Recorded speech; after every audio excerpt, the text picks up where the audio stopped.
आपका स्वागत करती हूँ आपका अपने चैनल में। मेरा आज का विषय है बोलो मगर प्यार से। आपने कई बार बहुत से लोगों को कहते हुए सुना होगा कि हमने बात तो सही कही थी पर सामने वाले को पता नहीं क्यों बुरा लग गया। या आपने बहुत से लोगों को देखा भी होगा कि वो बात तो सही सही कहते हैं लेकिन सामने वाले को समझ में नहीं आती कि वो कह क्या रहे हैं। उसके कई कारण होते हैं। जैसे इस पर मैं आपको एक किस्सा सुनाती हूँ कि एक किसान था, वो बहुत गुस्से वाला था या उसके बोलने का जो नेचर था वो भी बहुत हार्ड सा था। एक बार उसकी लड़ाई हो गई अपने पड़ोसी से और गुस्से में उसने पड़ोसी से बहुत कुछ कह डाला।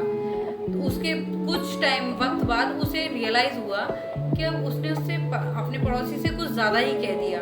उसे पश्चाताप हुआ। उसके लिए वो एक साधु के पास गया। उसने अपने उस साधु बाबा को सारा वाक्य सुनाया।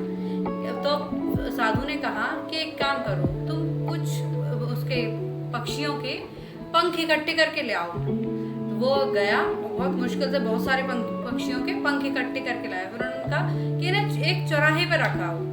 वह जाकर चौराहे पे रखाया। उसने कहा, सोचा भी कि जब इन्हें चौराहे पे ही रखवाए थे तो बुलाया क्यों पास में। वो है रख आया उन्हें। और जब वह रख के आया तो उन्होंने कहा कि अब तुम रखा है कि हाँ, कि अब तुम जाकर उन्हें वापस से लेकर आओ। उसके दिमाग में आया कि साधु क्या पागल हो गया क्या है। वो जब लेने पहुंचा वहां पे उसने देखा कि वहां पंख दिखाई नहीं दिए। उसने बहुत ढूंढा, तब इतने सारे पंख में से मुश्किल से उसे एक दो मिले। तब वो आया थका हारा उसके पास आया साधु के पास कि साधु, जब आपको पंखी वापस चाहिए ही थे तो फिर आपने रखवाए क्यों, वहां तो सारे को मिल भी नहीं रहे।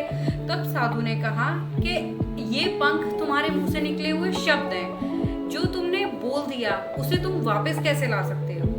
उसका कुछ ना कुछ तो असर रहेगा। अब इसमें से तुम कितनी भी कोशिश कर लो, कितने भी लोग जुटा लो, लेकिन उतने सारे पंखों को अब तुम उसी हालत में नहीं वापस ला सकते।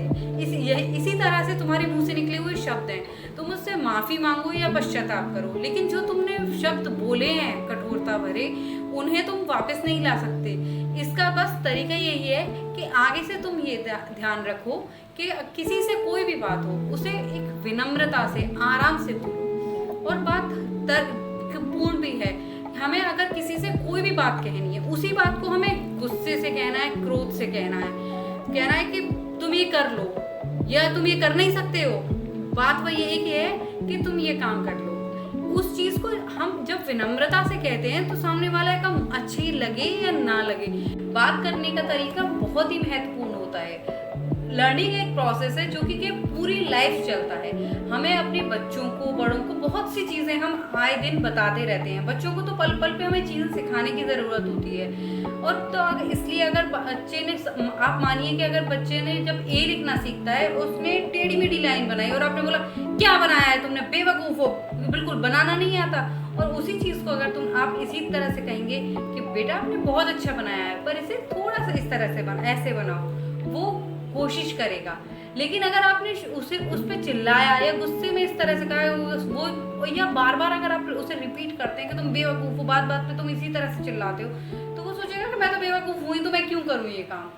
इसलिए बड़ों को भी ये ध्यान रखना चाहिए, कोई भी रिश्ता कोई भी हो या किसी से हमारा रिश्ता नहीं भी हो, लेकिन हमें आराम से और बहुत सॉफ्टली ही करनी चाहिए। अगर हम मार्केट भी गए हैं तो सब्जी भी खरीद रहे हैं तो भी उससे हमारा कोई रिश्ता नहीं, उससे कोई मतलब नहीं है हमारा आगे पीछे। लेकिन अगर हम कह रहे हैं कि क्या है सब्जी, कैसे हिसाब है, और एक ये कह सकते हैं भैया ये सब्जी क्या हिसाब दी है, तो ये भी तो कहने का तरीका है।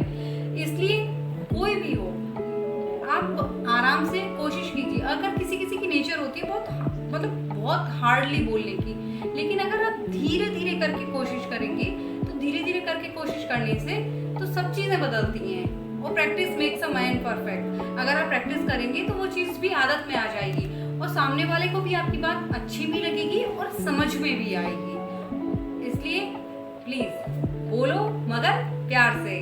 Thank you. अगर आपको मेरा वीडियो पसंद आया हो तो please like, share and subscribe my channel. और अगर आप मुझे कोई सुझाव देना चाहें या आप मुझसे कुछ बात शेयर करना चाहें तो प्लीज़ नीचे दिए हुए कमेंट बॉक्स में आप लिख सकते हैं। Thank you.